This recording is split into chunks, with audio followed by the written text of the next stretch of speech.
Halaman 54, partisipasi warga. Ya. Ustaz, tadi admit toh, kita tidak pakai admit kok. Kalau ini kok otomatis masuk ya.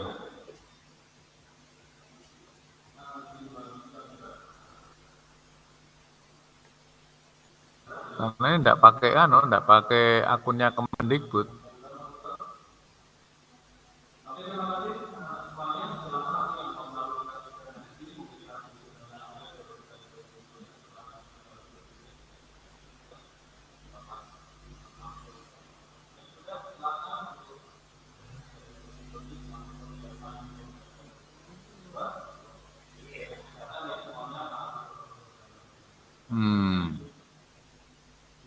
Ya, dipersiapkan di LKS halaman 52.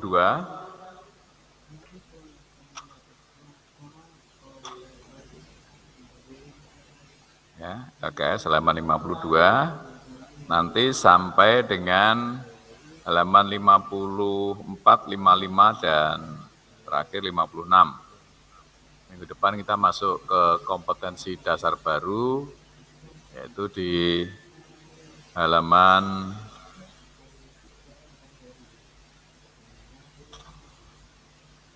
61, hubungan pemerintah pusat dan daerah.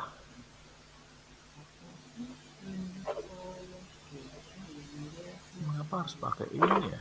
Biasanya kan tidak pakai.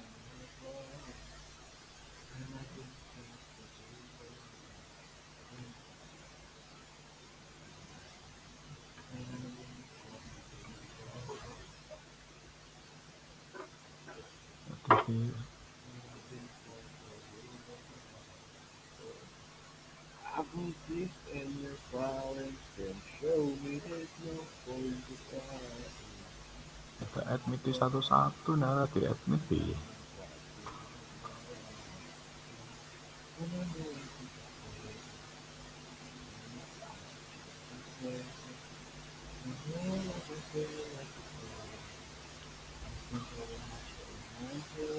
Nah, LKS-nya dibuka, dipersiapkan.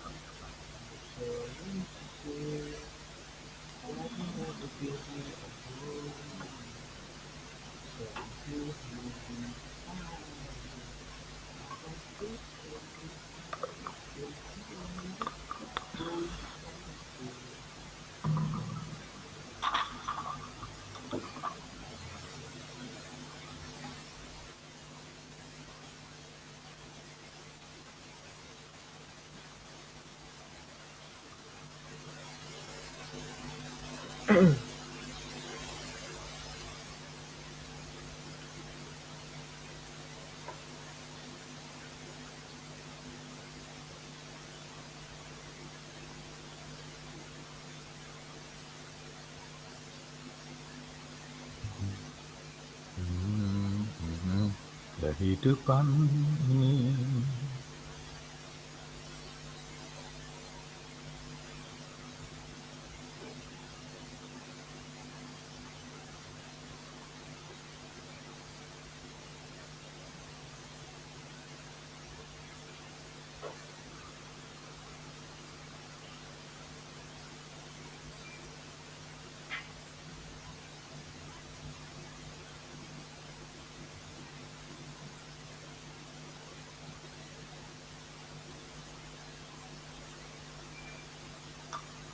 Ya, Jojo monitoringnya wali kelas.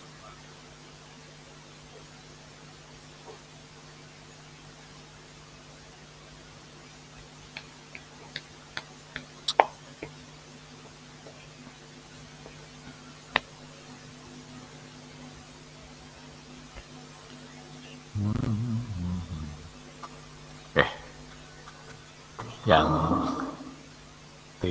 tertinggal nanti biarkan aja tindang-tindung ya, karena sudah 8.30.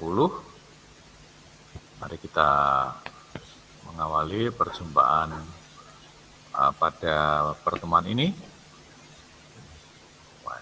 Atau kita biarkan aja ya, yang lepas dari 8.30 atau toleransi sampai 31.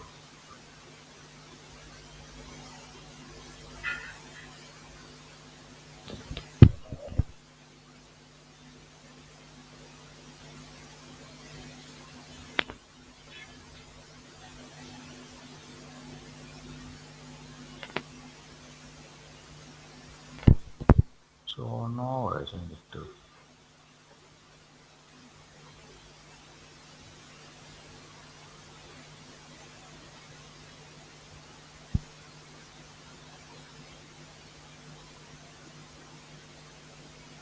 Baik, kita tinggal saja yang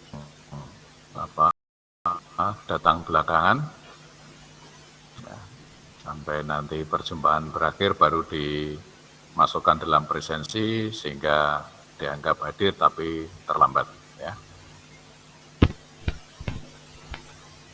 Oke, mari kita mengawali perjumpaan ini dengan mohon berkat Tuhan. Dalam Bapa dan Putra dan Roh Kudus, amin.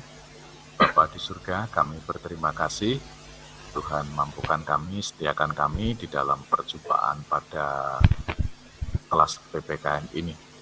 Tuhan, berkatilah kami satu persatu agar kami dapat menyerap informasi yang disampaikan oleh pemimpin kami dan akan sangat berguna bagi perkembangan kedewasaan diri kami. Semain kami mohon kepadamu dengan pengantaran Kristus Tuhan kami. Amin. Di perjumpaan yang lalu, ya, kita sudah mendalami suprastruktur politik, infrastruktur politik, lembaga-lembaga negara yang notabene adalah suprastruktur politik dan infrastruktur politiknya sudah kita dalami. Nah, kalau suprastruktur politik dan infrastruktur politik semua berjalan dengan baik, sesuai dengan ketentuan perundangan yang berlaku, tidak ada penyimpangan, tidak ada penyalahgunaan, maka semua berjalan dengan baik. Sehingga apa yang diidealkan, ya, apa yang diundangkan, itu kan sesuatu yang ideal. Itu juga sungguh terjadi di dalam kenyataannya.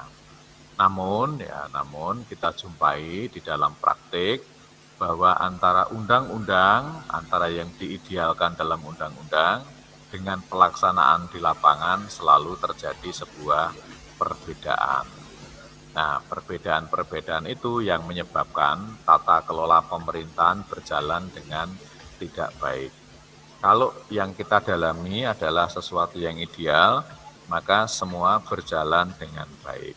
Nah, hari ini coba dilihat, didalami, dibaca di halaman 52, yaitu bicara tentang tata kelola pemerintahan yang baik. Harapannya dengan tata kelola pemerintahan yang baik itu melibatkan 3 unsur. Yaitu apa? Unsur pemerintah, unsur pasar dalam hal ini adalah swasta, dan unsur warga dalam hal ini masyarakat. Jadi pemerintah, pasar, dan warga. Ketiga-tiganya ini ya berjalan seiring sejalan, sehingga apa? Sehingga pemerintahan berjalan dengan baik. Kita lihat di halaman 52, kamu dalami, kamu baca di situ ya. Ada beberapa kata, yaitu bersih, terbuka, jujur, adil, bertanggung jawab, dan lebih mengutamakan kepentingan rakyat. Dikatakan baik kalau pemerintah itu bersih, orang itu berani bicara keras, berani bicara apa adanya, itu kalau memang dirinya bersih dulu. Sehingga dia bisa terbuka, juga bisa jujur, sehingga ya lebih mengutamakan kepentingan rakyatnya, tidak kepentingan pribadi dan keluarganya. Oke, kemudian dikatakan pengertiannya, penyelenggaraan manajemen pembangunan yang solid dan bertanggung jawab yang sejalan dengan prinsip demokrasi dengan pasar yang efisien. Maka dikatakan penghindaran alokasi dana investasi, jangan sampai salah anggaran, sehingga dikatakan tidak tepat sasaran. Kemudian juga pencegahan korupsi baik secara politik maupun administrasi. Kemudian menjalankan disiplin anggaran. Kalau belum dianggarkan, ya jangan dipaksakan. Kalau sudah dianggarkan, dilaksanakan dengan baik, sehingga tidak ada yang dirugikan. Misalnya tentang apapun juga, ya. Penganggaran itu bisa untuk untuk sosial dan untuk fisik. Kemudian penciptaan tumbuhnya aktivitas usaha. 3 unsur pokok, ya, kita lihat di slide-nya. Setelah ini saya tidak akan meng-admit ya, saya anggap terlambat saja.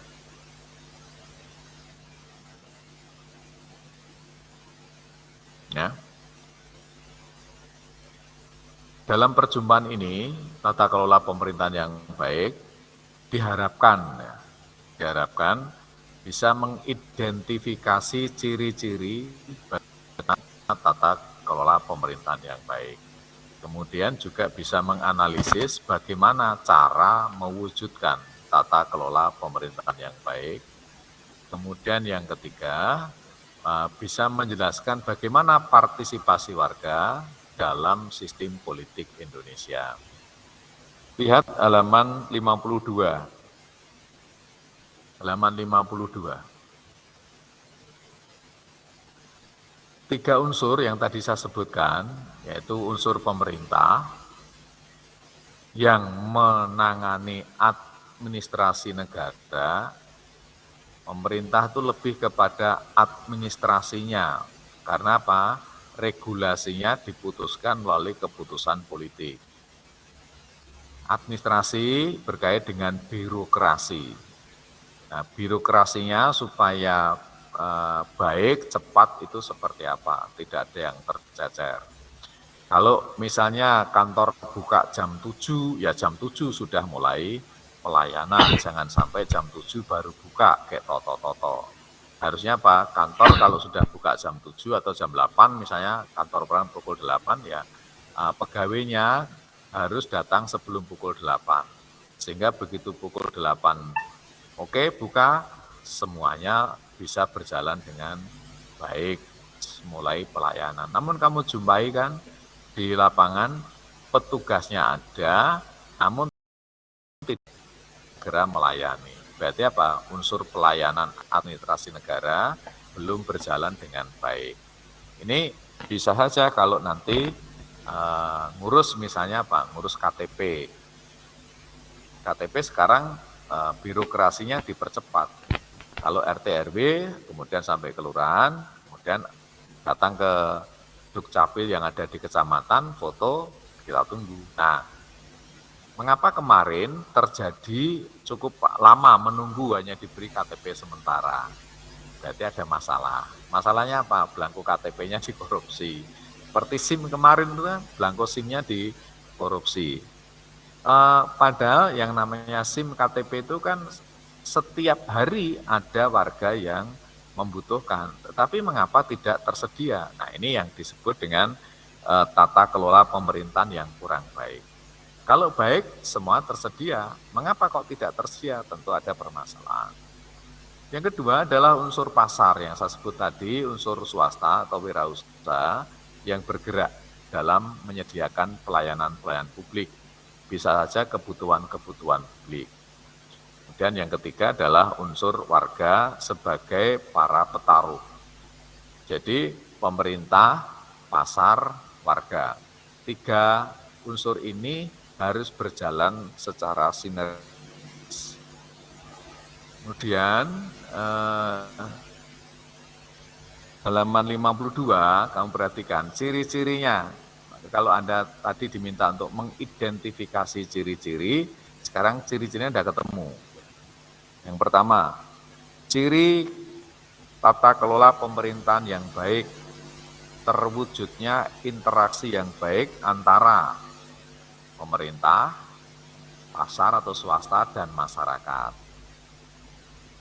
Terutama dalam hal kerjasama pengaturan kehidupan sosial politik dan ekonomi.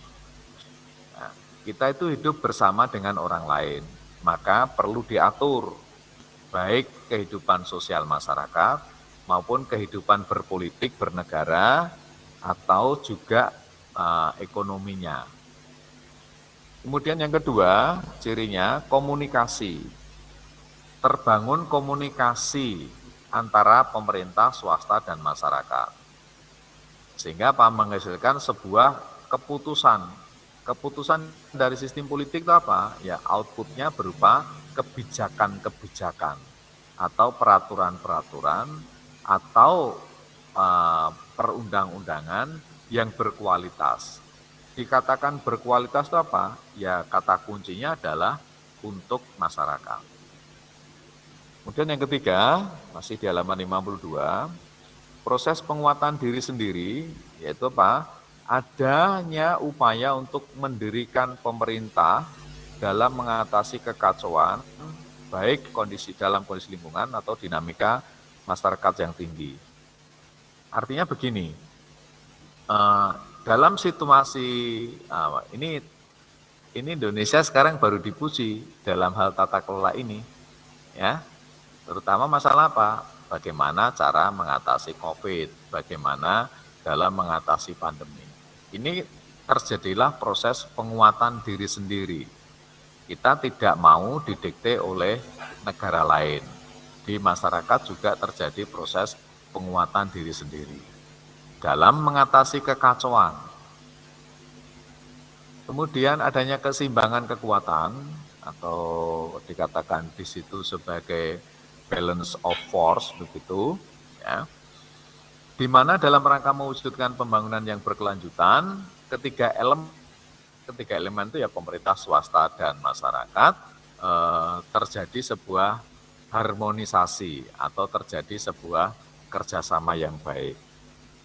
Kemudian yang kelima yang disebut dengan independensi, ya, yaitu apa? Menciptakan saling ketergantungan.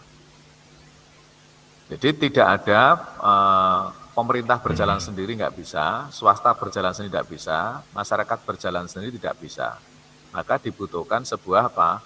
Koordinasi dan fasilitasi. Nah, kalau ada kemacetan, ya misalnya ada kemacetan di masyarakat, perlu melibatkan siapa? Melibatkan pemerintah. Pemerintah yang terdekat siapa? Kalau di masyarakat itu ya RT, RW, lurah. Itu sehingga swastanya siapa? Ya para pengusaha swasta yang ada di desa atau di kelurahan itu. Sehingga pemerintahnya diwakili oleh lurah, kemudian swastanya para pengusaha, para tokoh, masyarakatnya diwakili oleh RT RW, kemudian ada koordinasi dan fasilitasi. Dengan demikian tidak ada yang paling dominan.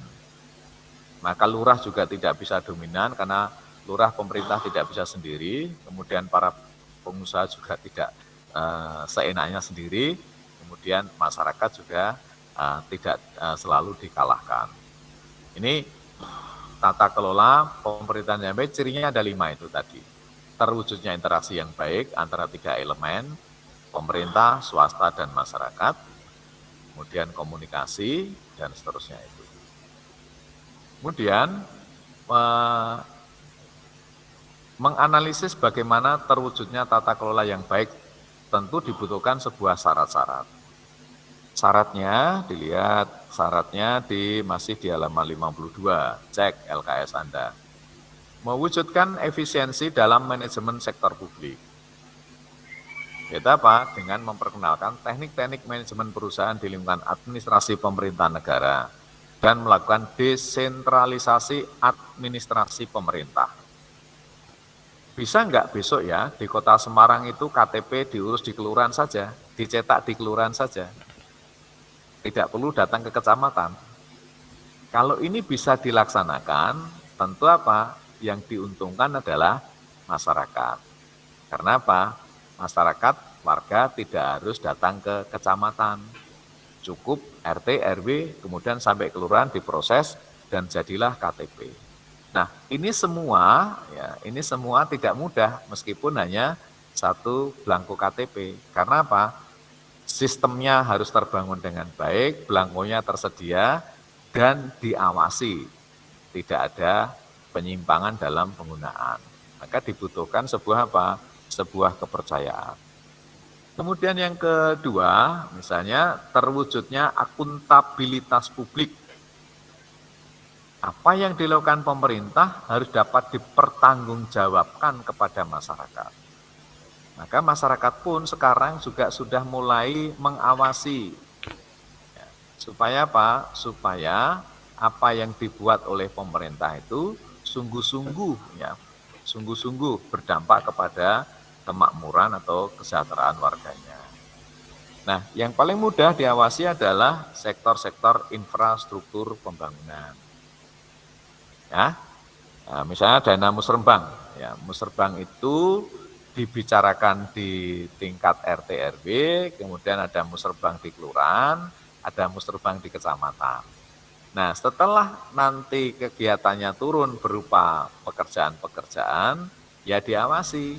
Jangan sampai nilai total proyeknya katakan 100 juta, namun dalam pelaksanaannya mungkin hanya 70 juta, yang 30 juta kemana? Nah, ini yang disebut dengan terwujudnya akuntabilitas publik, harus bisa mempertanggungjawabkan. Yang ketiga, tersedianya perangkat hukum yang memadai. Undang-undang itu dibuat untuk mengatur kegiatan warga, baik dalam kegiatan sosial, politik, ekonomi, budaya, dan seterusnya. Maka itu dibuat. Ya. Peraturan perundangan yang mendukung terselenggaranya sistem pemerintahan yang baik. Kemudian yang keempat, adanya sistem informasi yang menjamin akses masyarakat. Sekarang informasi publik itu boleh diakses. Ya, sehingga tidak boleh pemerintah ya, menghalang-halangi atau menutup informasi. Di era sekarang sudah tidak mungkin. Karena apa? Informasi ini ya akan menjadi sumber konflik kalau informasinya tidak benar. Akan menyejukkan kalau informasinya benar. Maka di era informasi komunikasi yang semakin bebas ini, kita harus pintar-pintar mengakses informasi yang benar. Maka jangan mudah percaya pada berita-berita yang harus dikonfirmasi. Maka jangan percaya pada salah satu sumber. Misalnya jangan percaya pada pemerintah, jangan percaya pada swasta saja, namun perlu dikonfirmasi sumbernya seperti apa. Sehingga informasi yang kita terima adalah informasi yang sungguh-sungguh valid dan bisa dipertanggungjawabkan. Kemudian yang kelima, syaratnya adanya transparansi dalam pembuatan kebijakan. Setiap kali pemerintah daerah membuat rancangan peraturan daerah, harus ada transparansi. Maka raperda itu perlu didengarkan. Maka ada namanya dengar publik. Tokoh-tokoh perwakilan LSM diundang.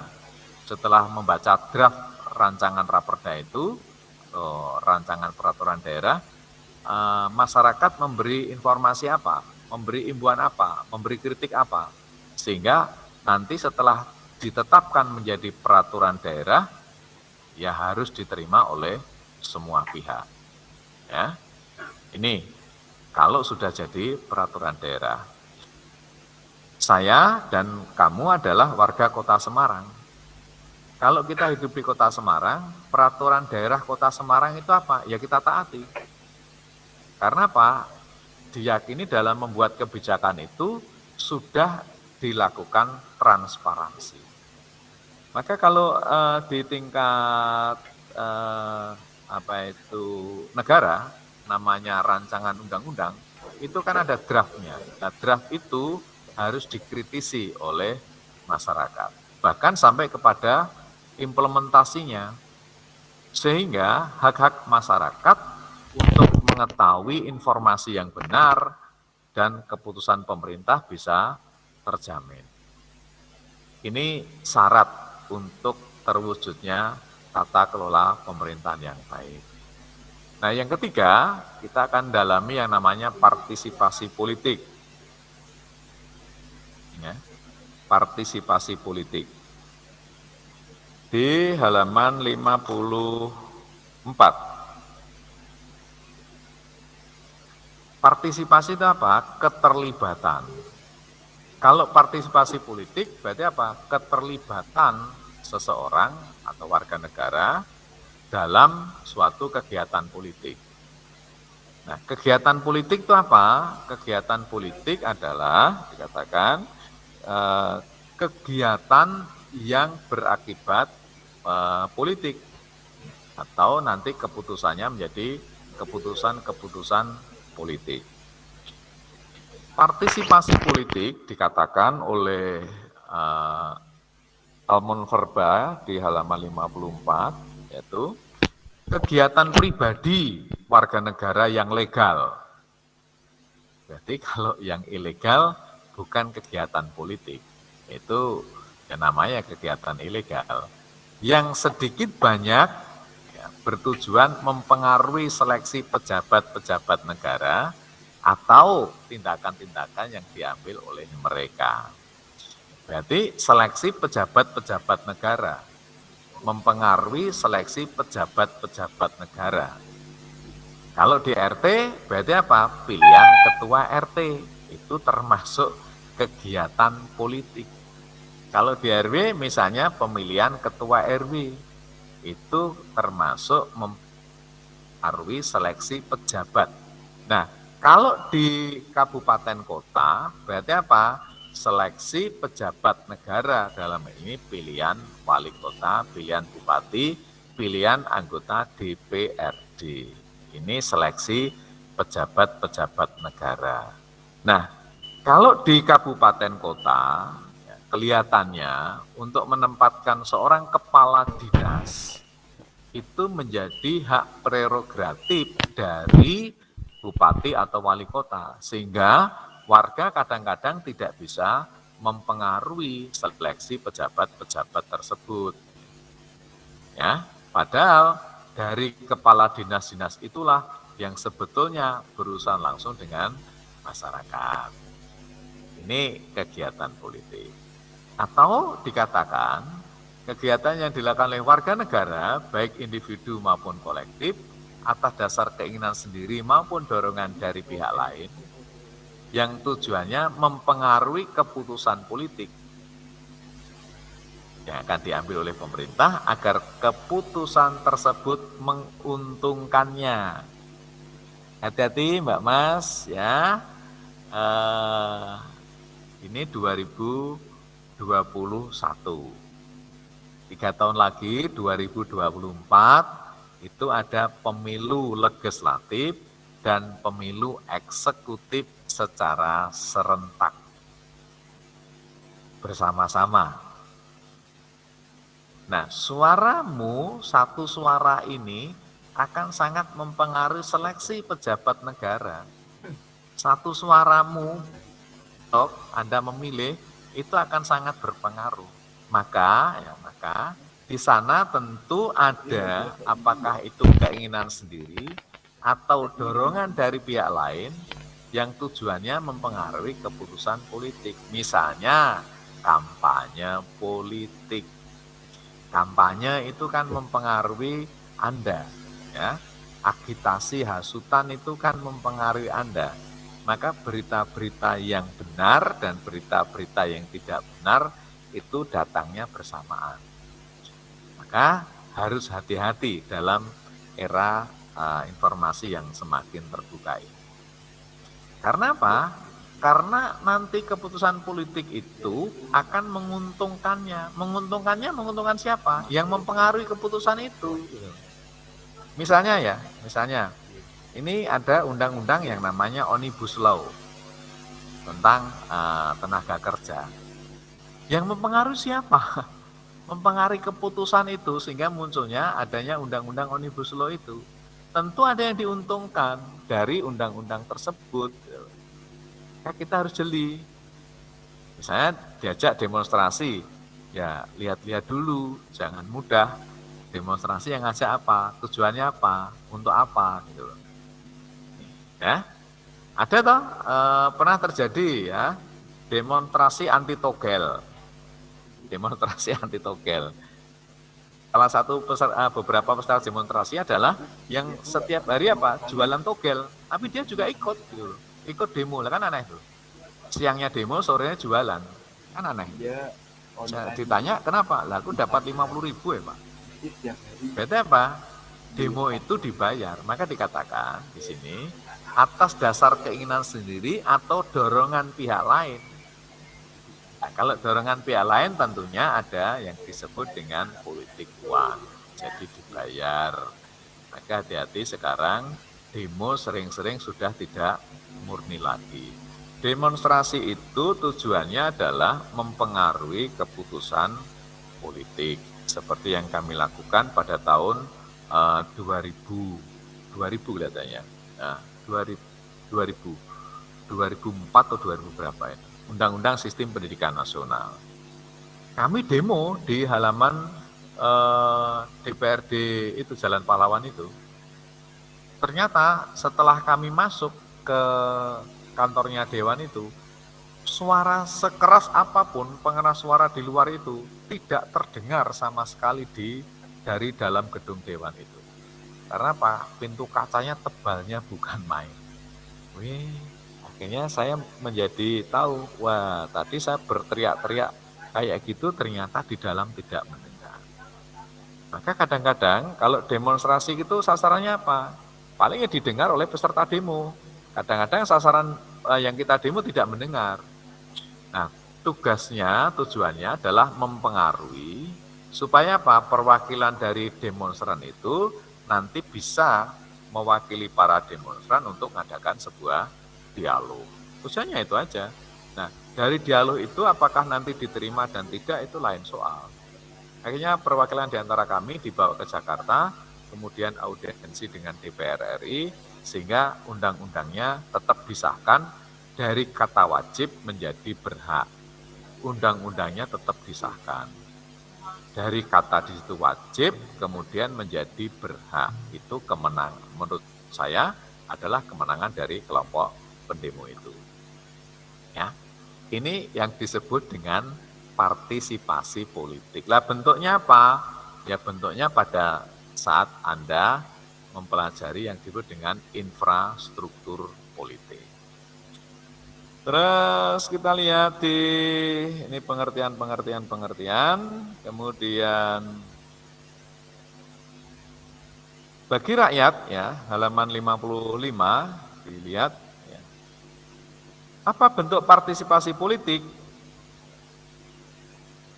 Bentuk partisipasi politik ada yang partisipasi konvensional meliputi pemberian suara, kampanye, kontak pribadi, ada yang namanya partisipasi non-konvensional, itu mengajukan petisi, kemudian demonstrasi atau unjuk rasa, konfrontasi, bahkan makar itu pemberontakan, juga tindakan kekerasan politik terhadap harta benda dan manusia, teroris misalnya, serta perang gerilya maupun revolusi, itu partisipasi.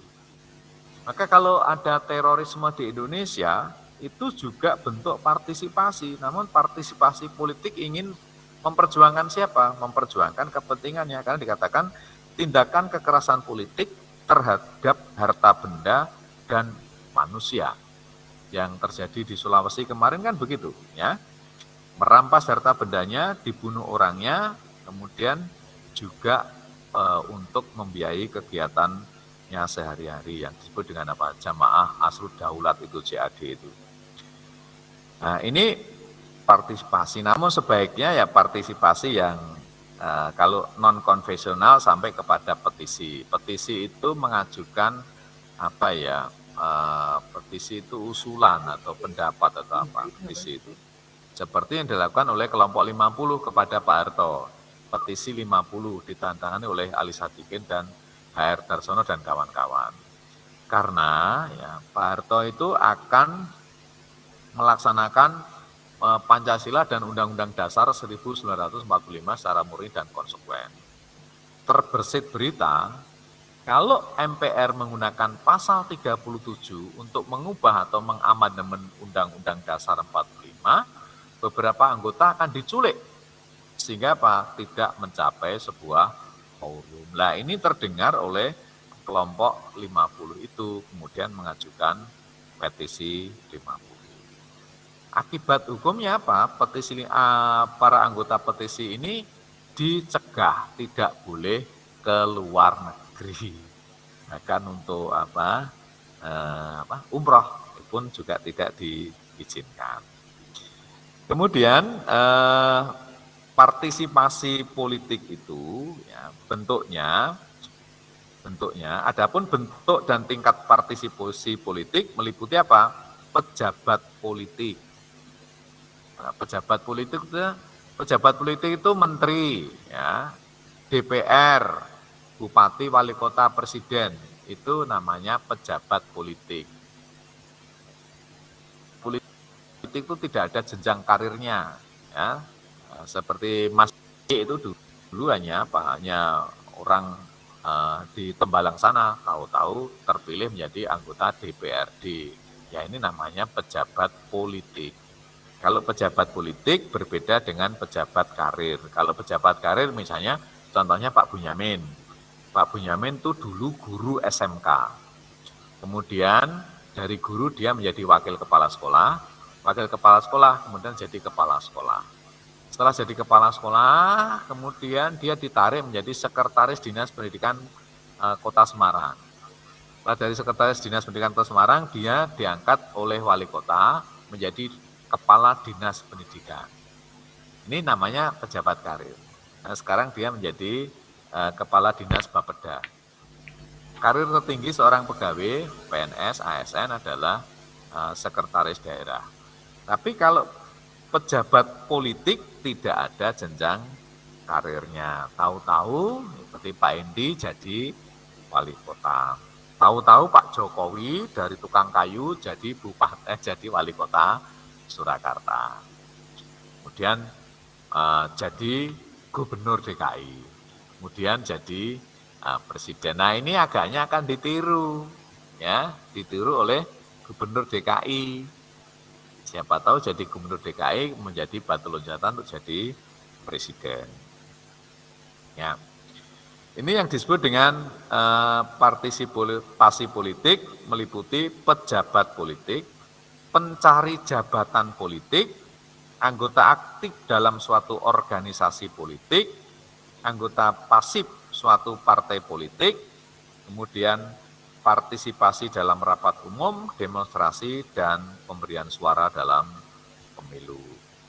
Terus, ada berbagai macam partisipasi politik. Berikut faktor-faktor yang mempengaruhi, yaitu apa? Kesadaran politik dan kepercayaan politik. Kalau orang menaati peraturan dengan penuh kesadaran, maka ini namanya kesadaran politik. Maka supaya sampai kesadaran politik dilakukan sebuah pendidikan politik. Bisa juga yang disebut dengan sosialisasi politik halaman 56. Kita lihat ya. Partisipasi politik yang baik akan terwujud dalam masyarakat telah memenuhi ciri-ciri sebagai berikut. Nah, ciri-cirinya itu 1 sampai dengan 16. Selalu ada kelompok yang memerintah dan yang diperintah. Itu kesadaran ya. Kemudian memiliki sistem pemerintah tertentu yang mengatur kehidupan masyarakat. Dan seterusnya, silahkan di dalam itu sendiri. Kalau ada yang mau bertanya, silahkan.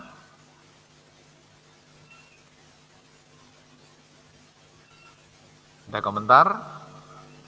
Ada pertanyaan? Berkait dengan kajian ini,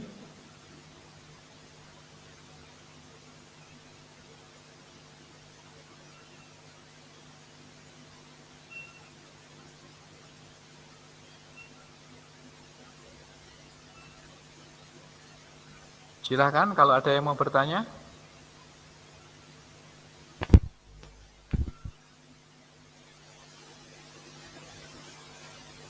Tidak ada. Apakah Anda paham dengan tugas yang saya berikan? Paham, Pak. Ya? Paham? Paham, Dika?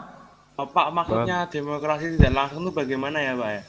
Demokrasi tidak langsung berarti kan Anda tidak bisa menyampaikan secara langsung. Jadi dalam tindakan ya, Pak? Apanya? Demokrasinya dalam tindakan, bukan menyampaikan toh, Pak? Ya kalau dikatakan misalnya menyampaikan aspirasi. Kalau Anda menggunakan hak pilih, Anda terlibat langsung berarti demokrasi langsung. Kalau demokrasi langsung itu ya Anda menyampaikannya secara langsung tanpa melalui apa-apa. Tapi kalau Anda melalui surat, Anda ketemu langsung dengan pacarmu itu langsung. Tapi kalau melalui surat itu langsung tidak? Tidak, Pak. Nah, tidak, berarti melalui perantara. Ya, silakan dipilih.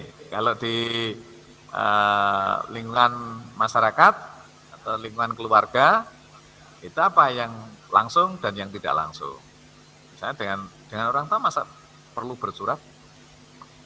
Dengan orang tua kadang-kadang juga kita pakai komunikasi pakai WA bisa kan? Kalau lagi pergi, Pak. Kalau lagi pergi. Tapi sebelum pergi kan sudah ada komunikasi langsung, Mas. Iya. Ya, gitu. Maka partisipasi, kata kunci partisipasi tadi apa? Adalah terlibat, keterlibatan. Baik secara sukarela dari warga masyarakat mengambil bagian dalam proses pemilihan. Nah, kalau di sekolah apa? Di sekolah misalnya apa? Yang langsung? Pemilos. Pemilos, oke. Anda menggunakan haknya berpartisipasi secara langsung. Itu namanya demokrasi langsung. Ada nggak yang di sekolah tidak langsung? Ada enggak kira-kira? Harusnya ada, Pak. Ada, apa kira-kira? Bayar uang kas, Pak. Kalau bayar uang kas kan Anda bayar langsung gitu ya. Itu kan partisipasi langsung gitu ya. Kalau bayar kas itu kan langsung. Anda membayar langsung. Tanpa perantara. Apa kamu kalau bayar kas, titip ke? Enggak toh? Enggak toh? Pak, kalau misalnya Gimana? yang untuk perwakilan kelas yang membahas lomba-lomba, Pak, itu termasuk tidak langsung tidak, Pak? Kalau perwakilan kelas membahas lomba-lomba, kelasmu diwakili oleh siapa? Kan biasanya diwakili ketua gitu, Pak. Oh, diwakili oleh ketua. Oke, ya boleh aja diwakili oleh ketua. Pertanyaannya, betulkah ketua itu mewakili Anda? Ketuanya mewakili kelas, Pak. Nah, ketuanya mewakili kelas. Sebelum rapat di MPK, apakah ada rapat di kelas itu? Kelas ini seperti apa? Apakah ada? Harusnya ada ya, Pak. Harusnya kalau ketua kelas diundang rapat oleh MPK, harusnya kelas itu mengadakan rapat dulu. Karena ketua berbeda dengan kepala. Ketua itu tidak bisa mengambil keputusan. Ketua itu mengambil keputusan berdasarkan apa? Masukan dari teman-temannya, berdasarkan musyawarah. Kan begitu, ini namanya ketua. Tetapi kalau kepala sekolah itu bisa mengambil keputusan meskipun tanpa mendengarkan siapapun juga. Tapi kalau ketua kelas sebaiknya apa? Mendengarkan aspirasi dari teman-temannya. Misalnya tentang lomba. Lomba apa ya sebaiknya? Partisipasi kita seperti apa ya? Kita akan ikut seperti apa ya? Kan begitu. Namun yang terjadi sering-sering ya, lombanya diputuskan dulu, ditentukan dulu, kemudian yang lain tinggal melaksanakan. Tapi belum yang disebut dengan pendekatannya dari bawah ke atas belum. Nah, kita memang butuh latihan, Mbak Mas, latihan untuk tata kelola berdemokrasi dengan baik. Oke? Ya. Jadi kalau tidak langsung itu membutuhkan perantara. Perantaranya melalui apa? Ya bisa surat, bisa orang lain. Misalnya pada rapat-rapat MPK itu kan bisa saja disebut dengan perwakilan tidak langsung. Dulu waktu sebelum reformasi, presiden dipilih oleh MPR, anggota MPR dipilih oleh rakyat. Sehingga Pak rakyat memilih presiden secara tidak langsung karena melalui MPR. Nah, karena tidak langsung ini kadang-kadang ada manipulasi. Supaya tidak ada manipulasi, maka sekarang eranya presiden dan wakil presiden dipilih langsung oleh rakyat.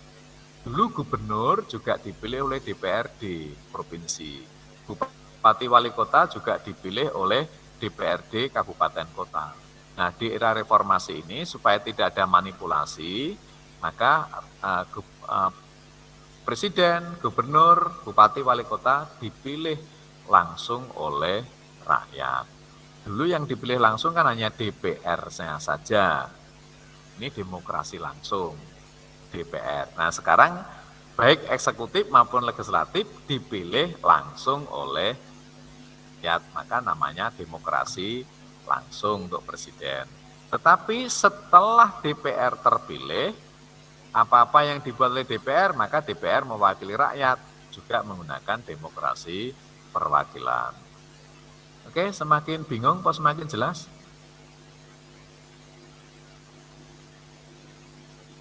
Sudah ya?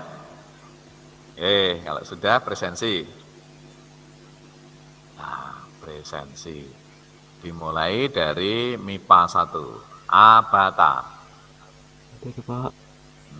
Abata. Agnes N. Lina, Andika Satya, Hadir, Pak. Angela Dewi, Hadir, Pak.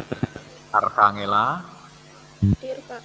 Arabella, Hadir, Pak. Axel, Hadir, Pak. Benedikta, Hadir, Pak. Bernadetta Berta, Hadir, Pak. Kristina Anindita Tias, Cornelius Apriliandro, Hadir, Pak. Ganeswara Barata, Hadir. Dedio Setio Simangungsong, Hadir, Pak. Dionysius Rafael, Hadir. Elizabeth Sati, Aceh izin, Pak. Napa? Sakit perut. Aku sakit perut. Esra Jausa, Hadir, Pak. Elisitas, Hadir, Pak. Franciscus Christian, Hadir, Pak. Gabriel Jocelyn, Hadir, Pak. Emmanuel Vico, Hadir, Pak. Jomianus Jangkup,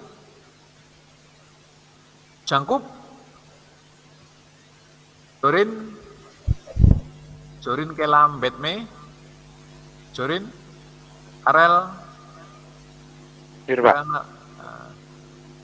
Levina Eunike, Hadir, Pak. Mikael Revaldo, Hadir, Pak. Nicholas Sonaru,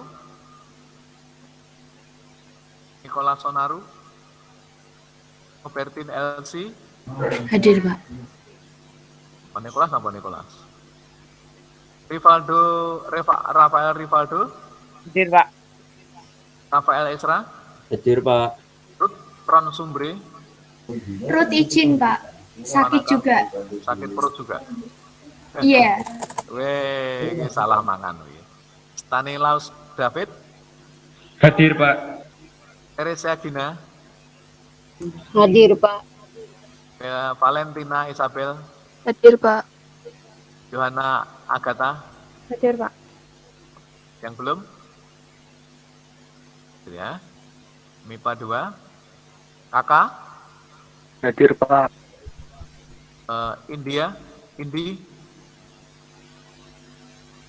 Indi, Benedictus Suryo, Beni, Ada, Pak. Berliana, Hadir, Pak. Bernat, Hadir, Pak. Naradipa, Hadir, Pak. oh Naradipa hadir. Radit, Hadir, Pak. Alro, Hadir, Pak. Daniel, Hadir, Pak. Desi, Hadir, Pak. Febri, Hadir, Pak. Angga, Hadir, Pak. Hans, Hadir, Pak. Lena, Chelsea, Ivana, Hadir, Pak. Dunia, terus Magal. Izin, Pak. Itu yang di asrama pada melek. Pak. Waduh, malah kabeh. Ini sini anu ya, karena diliburkan ya. Tanggal merah sinyalnya dipotong ya. Lintang Prasomnya, Hadir, Pak. Jenny, Hadir, Pak.